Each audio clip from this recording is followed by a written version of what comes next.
السلام علیکم۔ آج ہم ایک بہت ہی بنیادی اور اہم سوال پر بات کر رہے ہیں۔ وہ سوال جس نے شاید صدیوں سے سب کو سوچنے پر مجبور کیا ہے کہ آخر ایسا کیوں ہے کہ کچھ ملک، کچھ قومیں تو بہت خوشحال ہیں، آگے بڑھ رہی ہیں، جبکہ کچھ دوسری قومیں غربت میں، مشکلات میں پھنسی ہوئی ہیں۔ جی، اور اسی سوال کا جواب دینے کی کوشش کی ہے ڈیرن اسوموگلو اور جیمز رابنسن نے اپنی 2012 کی مشہور کتاب وائی نیشنز فیل میں۔ ہاں، وائی نیشنز فیل یہ کتاب صرف اعداد و شمار نہیں گنواتی، بلکہ یہ سمجھانے کی کوشش کرتی ہے کہ دنیا میں جو یہ اتنا بڑا فرق ہے، مثلاً امریکہ یا برطانیہ اور پھر سب سہارا افریقہ یا جنوبی ایشیا کے ممالک، وہاں زندگی کے حالات، مواقع، ان میں اتنا زمین آسمان کا فرق کیوں ہے؟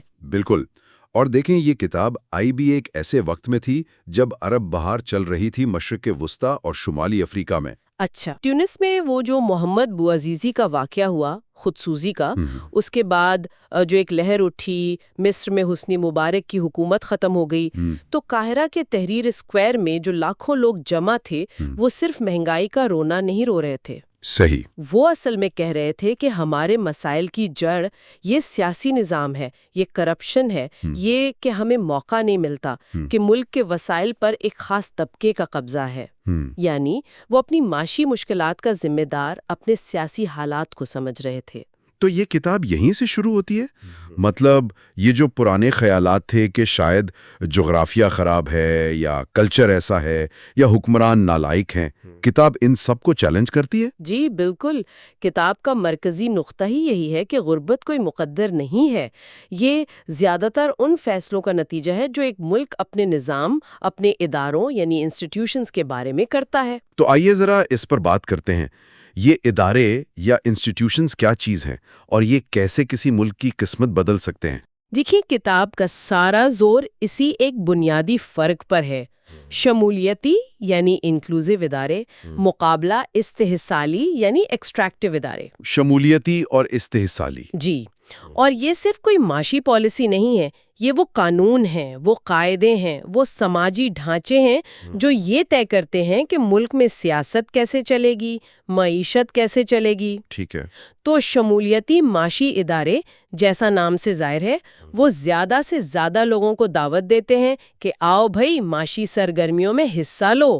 یہ ایسے نظام ہیں جو آپ کی نجی ملکیت، آپ کی پراپرٹی کو تحفظ دیتے ہیں۔ اچھا۔ تاکہ آپ سرمایہ کاری کریں تو آپ کو ڈر نہ ہو کہ کوئی چھین لے گا۔ قانون کی حکمرانی ہوتی ہے، مطلب قانون سب کے لیے برابر ہوتا ہے، صرف طاقتور کے لیے نہیں۔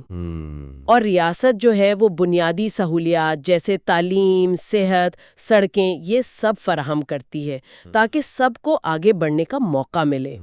تو یہ چیزیں مل کر جدت طرازی یعنی انوویشن اور محنت کی حوصلہ افزائی کرتی ہیں۔ اچھا، تو یہ تو ہو گئی خوشحالی کی ترکیب، شمولیتی ادارے۔ تو پھر یہ استحصالی ادارے کیا ہیں؟ یہ بالکل الٹ ہوئے۔ جی بالکل الٹ۔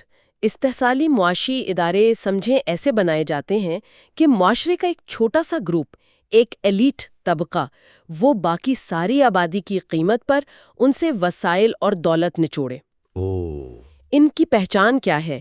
آپ کی ملکیت محفوظ نہیں ہے، آپ کا کاروبار، آپ کی زمین کبھی بھی چھن سکتی ہے، معیشت میں داخل ہونا مشکل ہے، صرف وہی لوگ کاروبار کر سکتے ہیں جو پہلے سے طاقتور ہیں، اور قانون ایسے ہیں جو خاص لوگوں کو فائدہ پہنچاتے ہیں۔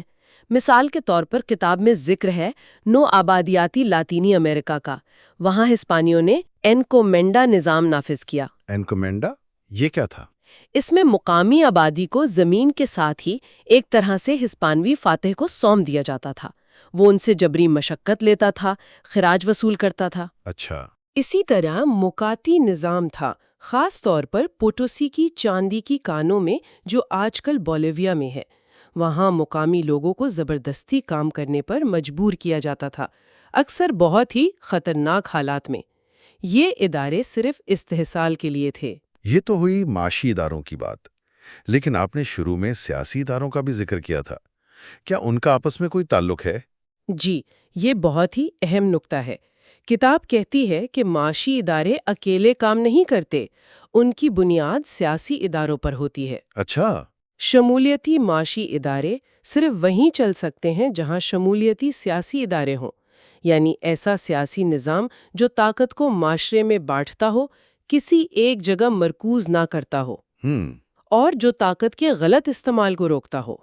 اس کی دو خاص باتیں ہیں، ایک تو مرکزیت، یعنی ریاست اتنی مضبوط ہو کہ پورے ملک میں قانون نافذ کر سکے، سہولیات دے سکے، ٹھیک ہے، اور دوسری تکثیریت یعنی پلورلزم، کہ سیاسی طاقت کسی ایک بادشاہ، خاندان یا چھوٹے سے گروہ کے پاس نہ ہو، بلکہ معاشرے کے مختلف طبقوں کی نمائندگی ہو۔ جب سیاسی طاقت اس طرح بٹی ہوئی ہوتی ہے، تبھی ایسے قانون بنتے ہیں جو سب کے معاشی حقوق کا بھی خیال رکھیں۔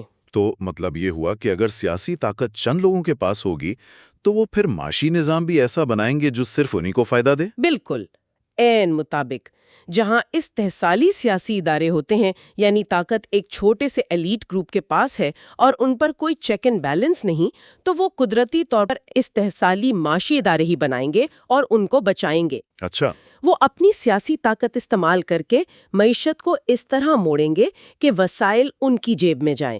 تو اس طرح استحصالی سیاسی اور معاشی ادارے ایک دوسرے کو سپورٹ کرتے ہیں، اور کتاب اسے کہتی ہے ایک منفی چکر یا وشس سرکل۔ جب کوئی ملک اس چکر میں پھنس جاتا ہے تو اس سے نکلنا بہت مشکل ہو جاتا ہے، کیونکہ جن کے پاس طاقت ہے ان کا فائدہ اسی خراب نظام کو چلانے میں ہوتا ہے۔ یہ نظریہ تو مطلب بہت طاقتور لگتا ہے، لیکن کیا اصل دنیا میں، تاریخ میں اس کی مثالیں ہیں؟ کتاب یقیناً کچھ ثبوت دیتی ہوگی؟ جی ہاں، کتاب ایسی مثالوں سے بھری ہوئی ہیں جو اس تھیوری کو بالکل زندہ کر دیتی ہیں۔ ایک بہت ہی زبردست مثال نوگالس شہر کی ہے۔ نوگالس؟ یہ تو امریکہ میکسیکو بارڈر پر ہے نا؟ جی، یہ اصل میں ایک ہی شہر تھا جسے صرف ایک باڑ نے دو حصوں میں بانٹ دیا، نوگالس ایریزونا امریکہ میں اور نوگالس سونورا میکسیکو میں۔ اچھا، اب دیکھیں، وہاں رہنے والے لوگ ایک ہی نسل کے ہیں، ثقافت ایک، زبان ایک، موسم، جغرافیہ سب ایک جیسا ہے، لیکن ان کی زندگیوں میں زمین آسمان کا فرق ہے۔ کتنا فرق؟ ایریزونا والے حصے میں اوسط آمدنی میکسیکو والے حصے سے تقریباً 3 گنا زیادہ ہے۔ وہاں تعلیم بہتر ہے، صحت کی سہولیات اچھی ہیں، جرائم کم ہیں، لوگوں کو بجلی، پانی، سڑکیں، ایک کام کرنے والا قانونی نظام، یہ سب میسر ہے۔ جمہوریت ہے، وہ ووٹ ڈالتے ہیں، حکومت کو جوابدہ بنا سکتے ہیں۔ یہ تو واقعی بہت بڑا فرق ہے۔ تو کتاب یہ کہتی ہے کہ اس فرق کی وجہ وہاں کے لوگ یا ثقافت نہیں، بلکہ وہ ادارے ہیں جو سرحد کے دونوں طرف مختلف ہیں۔ بالکل، نوگالس ایریزونا کے لوگ امریکی شمولیتی اداروں کے تحت ہیں جو انہیں موقع دیتے ہیں، انہیں تحفظ دیتے ہیں، جبکہ نوگالس سونورا کے لوگ ایک ایسے نظام میں ہیں جہاں تاریخی طور پر طاقت چند ہاتھوں میں رہی، کرپشن زیادہ ہے، قانون کمزور ہے، اور عام آدمی کے لیے آگے بڑھنا بہت مشکل ہے۔ تو یہ مثال سیدھا سیدھا جغرافی یا ثقافت والے نظریات کو رد کرتی ہے۔ نو آبادیاتی دور کی مثال بھی آپ نے دی۔ لاطینی امریکہ میں تو استحصال ہوا، شمالی امریکہ میں انگریزوں نے کیا کیا؟ یہ بڑا دلچسپ موازنہ ہے۔ جب انگریز شمالی امریکہ آئے، جیسے ورجینیا میں، تو ان کی بھی شروع میں یہی کوشش تھی کہ لاطینی امریکہ جیسا استحصالی ماڈل بنائیں۔ اچھا، وہ بھی یہی چاہتے تھے؟ جی، وہ بھی مقامی آبادی کو غلام بنا کر یا ان سے زبردستی کام لے کر امیر بننا چاہتے تھے، لیکن ان کا پلان فیل ہو گیا۔ کیوں؟ ایک تو شمالی امریکہ کی مقامی آبادی لاطینی امریکہ کی طرح بڑی منظم ریاستوں میں نہیں رہتی تھی، وہ زیادہ بکھری ہوئی تھی، تو ان کو قابو کرنا، ان سے منظم طریقے سے کام لینا ممکن نہیں تھا۔ دوسرا، جو انگریز آبادکار خود آئے تھے، وہ بھی کمپنی کے لیے مفت میں یا بہت کم اجرت پر کام کرنے کو تیار نہیں تھے۔ جب لوگ بھوک سے مرنے لگے تو کمپنی کو سمجھ آئی کہ بھئی ان کو کچھ مراعات دینی پڑیں گی۔ تو پھر کیا کیا انہوں نے؟ 1618 میں وہ لائے ہیڈ رائٹ سسٹم، جس میں ہر آبادکار کو زمین کا حق دیا گیا۔ پھر 1619 میں ایک جنرل اسمبلی بنائی گئی، یعنی آبادکاروں کو اپنے قانون بنانے میں کچھ نمائندگی مل گئی۔ یہ شمالی امریکہ میں شمولیتی اداروں کی طرف پہلا قدم تھا، اگرچہ مجبوری میں اٹھایا گیا۔ تو یہ کوئی سوچا سمجھا فیصلہ نہیں تھا، بلکہ حالات کی وجہ سے ہوا۔ جی، کتاب یہی کہتی ہے، یہ زمینی حقیقتوں کا نتیجہ تھا۔ اور یورپ میں، خاص طور پر انگلستان میں، کیا وہاں بھی ایسی کوئی بڑی تبدیلی آئی جس نے اداروں کو بدلا؟ انگلستان کی مثال تو بہت ہی اہم ہے۔ 1688 کا شاندار انقلاب، گلوریس ریولوشن، یہ ایک فیصلہ کن موڑ تھا۔ Glorious revolution. جی، اس نے بادشاہ کی جو مطلق طاقت تھی اسے ختم کر کے پارلیمنٹ کو زیادہ اختیارات دیے، یعنی سیاسی طاقت صرف بادشاہ کے پاس نہیں رہی بلکہ ایک نسبتاً وسیع طبقے تک پھیل گئی۔ اچھا۔ اور اس سیاسی تبدیلی کے بعد پھر معاشی ادارے بھی بدلنے لگے، ملکیت کے حقوق زیادہ محفوظ ہو گئے، عدالتیں زیادہ آزاد ہو گئیں، ریاست نے ایسے حالات بنائے جو معاشی ترقی کے لیے اچھے تھے۔ مثال کے طور پر پیٹنٹ کا نظام۔ پیٹنٹ؟ جی، اسٹیچوٹ آف مونوپولیز 1623۔ پہلے بادشاہ اپنی مرضی سے اجارہ داریاں یعنی مونوپولیز بانٹتا تھا، لیکن اب یہ نظام جدت طرازی یعنی نئی ایجادات کی حوصلہ افزائی کا ذریعہ بن گیا۔ مصنفین کہتے ہیں کہ یہی وہ شمولیتی تبدیلیاں تھیں جنہوں نے آگے چل کر صنعتی انقلاب کی بنیاد رکھی۔ آپ نے ایک اور تصور کا ذکر کیا تھا، تخلیقی تباہی یا کریٹو ڈسٹرکشن، یہ کیا ہے اور اس کا اداروں سے کیا تعلق ہے؟ جی، تخلیقی تباہی کا نظریہ جوزف شمپیٹر کا ہے۔ اس کا مطلب ہے کہ جب معاشی ترقی ہوتی ہے تو نئی ٹیکنالوجی آتی ہے، نئے طریقے آتے ہیں جو پرانی ٹیکنالوجی، پرانے کاروبار، پرانی صنعتوں کو ختم کر دیتے ہیں۔ جیسے کاروں نے گھوڑا گاڑی کا کام ختم کر دیا؟ بالکل، یا جیسے آج کل انٹرنیٹ نے بہت سے پرانے کاروباروں کو مشکل میں ڈال دیا ہے۔ اچھا۔ اب یہ عمل مجموعی طور پر تو معاشرے کے لیے اچھا ہے، لیکن ظاہر ہے ان لوگوں کے لیے تو برا ہے جن کا روزگار یا فائدہ پرانی چیزوں سے جڑا تھا۔ صحیح۔ تو شمولیتی ادارے جو ہیں وہ اس تخلیقی تباہی کو ہونے دیتے ہیں، کیونکہ سیاسی طاقت بٹی ہوئی ہوتی ہے، کوئی ایک گروپ اسے روک نہیں پاتا۔ لیکن جہاں استحصالی ادارے ہوتے ہیں، وہاں جو ایلیٹ طبقہ قابض ہوتا ہے وہ اکثر نئی ٹیکنالوجی کی راہ میں رکاوٹ بنتا ہے۔ کیوں؟ کیونکہ نئی ٹیکنالوجی سے ان کی اپنی معاشی اور سیاسی طاقت کو خطرہ ہوتا ہے۔ وہ نہیں چاہتے کہ ان کی اجارہ داری ختم ہو یا ان کی اہمیت کم ہو، وہ اپنی مراد بچانا چاہتے ہیں۔ اس کی کوئی مثال؟ انگلستان میں لڈائٹس کی مثال دی جاتی ہے۔ وہ مزدور تھے جنہوں نے ٹیکسٹائل کی نئی مشینیں توڑنا شروع کر دی تھیں کیونکہ انہیں ڈر تھا کہ ان کی نوکریاں چلی جائیں گی۔ لیکن وہاں کا سیاسی نظام کیونکہ نسبتاً شمولیتی تھا، اس لیے وہ اس مزاحمت کو بآخر دبا سکا۔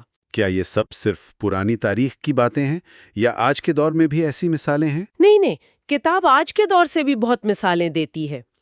جیسے امریکہ میں پیٹنٹ کا نظام ہے جو کسی کو بھی، چاہے اس کا پس منظر کچھ بھی ہو، جیسے تھامس ایڈیسن، اسے موقع دیتا ہے کہ وہ کچھ نیا بنائے اور اس کا فائدہ اٹھائے۔ اس کے مقابلے میں میکسیکو کی مثال ہے جہاں کارلوس سلم جیسے بزنس مین نے ٹیلی کام کے شعبے میں اپنے سیاسی کنیکشنز استعمال کر کے ایک بہت بڑی اجارہ داری قائم کر لی اور بے تحاشا دولت کمائی، بغیر کوئی خاص نئی ٹیکنالوجی لائے۔ یہ استحصالی نظام کی مثال ہے جہاں معاشیت پر چند طاقتور لوگوں کا قبضہ ہو جاتا ہے۔ لیکن کیا امریکہ میں بھی ایسا نہیں ہوا؟ وہ جو روبو بیرنز تھے۔ جی بالکل، کتاب اس کا بھی ذکر کرتی ہے۔ 19ویں صدی کے آخر میں امریکہ میں بھی بہت بڑی بڑی اجارہ داریاں، ٹرسٹ قائم ہو گئی تھیں، لیکن وہاں فرق یہ تھا کہ شمولیتی سیاسی نظام نے رد عمل دکھایا۔ عوام کے دباؤ پر قانون سازی ہوئی، جیسے شرمن اینٹی ٹرسٹ ایکٹ، جس نے ان اجارہ داریوں کو توڑنے کی کوشش کی۔ اچھا۔ تو یہ دکھاتا ہے کہ شمولیتی نظام میں بھی مسائل آ سکتے ہیں، لیکن ان میں خود کو ٹھیک کرنے کی صلاحیت زیادہ ہوتی ہے۔ لیکن کچھ ملک ایسے بھی تو نظر آتے ہیں جو ہیں تو شاید استحصالی، لیکن پھر بھی وہاں کچھ نہ کچھ معاشی پھرکتی ہوئی ہے، جیسے پہلے سوویت یونین تھا یا آج کل چین کی بات ہوتی ہے۔ کتاب اس بارے میں کیا کہتی ہے؟ جی، یہ ایک اہم سوال ہے اور کتاب اس کو نظر انداز نہیں کرتی۔ مصنفین مانتے ہیں کہ استحصالی اداروں کے تحت بھی ترقی ہو سکتی ہے، خاص طور پر اگر ریاست زبردستی وسائل کو کسی ایک شعبے جیسے بھاری صنعت کی طرف لگائے۔ جیسے سوویت یونین نے کیا؟ جی، سوویت یونین نے 1930 سے 1970 کی دہائی تک بہت تیزی سے صنعتی ترقی کی، لیکن یہ ترقی پائیدار یعنی سسٹینیبل ثابت نہیں ہوئی۔ کیوں؟ کیونکہ یہ اوپر سے تھوپی گئی تھی۔ اس میں نچلی سطح پر جدت طرازی، وہ تخلیقی تباہی، اس کی گنجائش نہیں تھی۔ جیسے ہی ٹیکنالوجی کو مزید آگے لے جانے کا وقت آیا، سوویت ماڈل فیل ہو گیا۔ اور چین کے بارے میں؟ کتاب دلیل دیتی ہے کہ چین کی موجودہ ترقی بھی اگرچہ بہت متاثر کن ہے، لیکن جب تک وہاں سیاسی ادارے شمولیتی نہیں بنتے، اس کی لمبی مدت کی پائیداری پر سوالیہ نشان رہے گا۔ کیونکہ استحصالی نظام کے تحت جو ترقی ہوتی ہے وہ اکثر ایک حد تک جا کر رک جاتی ہے، کیونکہ وہ جدت ترازی کا جو اصل انجن ہے اسے نہیں چلا پاتی۔ کتاب کے دلائل تو کافی وزنی لگ رہے ہیں، لیکن کیا یہ پڑھنے میں آسان ہے؟ اکثر ایسی کتابیں جو ہیں وہ بہت خشک ہوتی ہیں، سمجھنا مشکل ہوتا ہے۔ نہیں، یہ اس کتاب کی ایک بہت بڑی خوبی ہے۔ بہت سے لوگوں نے لکھا ہے کہ یہ ہائیلی ریڈیبل ہے، ہائیلی ایکسیسیبل ہے، یعنی آسانی سے پڑھی اور سمجھی جا سکتی ہے۔ اچھا، مصنفین نے جو خود ماہر معاشیات ہیں اسے عام لوگوں کے لیے لکھا ہے۔ ضروری نہیں کہ آپ کا اکنامکس یا پولیٹیکل سائنس کا پس منظر ہو۔ تو انہوں نے کیا کیا ہے اسے آسان بنانے کے لیے؟ انہوں نے پوری دنیا سے اور تاریخ کے مختلف زمانوں سے کہانیاں اور مثالیں استعمال کی ہیں۔ نوگالس کا موازنہ ہے، لاطینی امریکہ کی فتح ہے، افریقہ میں بوٹسوانا کی کامیابی کی کہانی ہے، انگلستان کا انقلاب ہے۔ یہ مثالیں نہ صرف دلائل کو مضبوط کرتی ہیں بلکہ کتاب کو دلچسپ بھی بناتی ہیں۔ تو اس کی سب سے بڑی طاقت یہی ہوئی کہ اس میں تاریخی تحقیق بہت وسیع ہے اور مثالیں بہت جاندار ہیں۔ بلا شبہ کتاب کا دائرہ کار سکوپ واقعی بہت وسیع ہے۔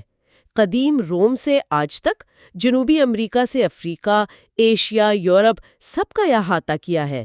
اور دوسری بڑی طاقت اس کا وہ واضح مرکزی خیال ہے کہ ادارے انسٹیٹیوشنز ہی قوموں کی قسمت بناتے یا بگاڑتے ہیں۔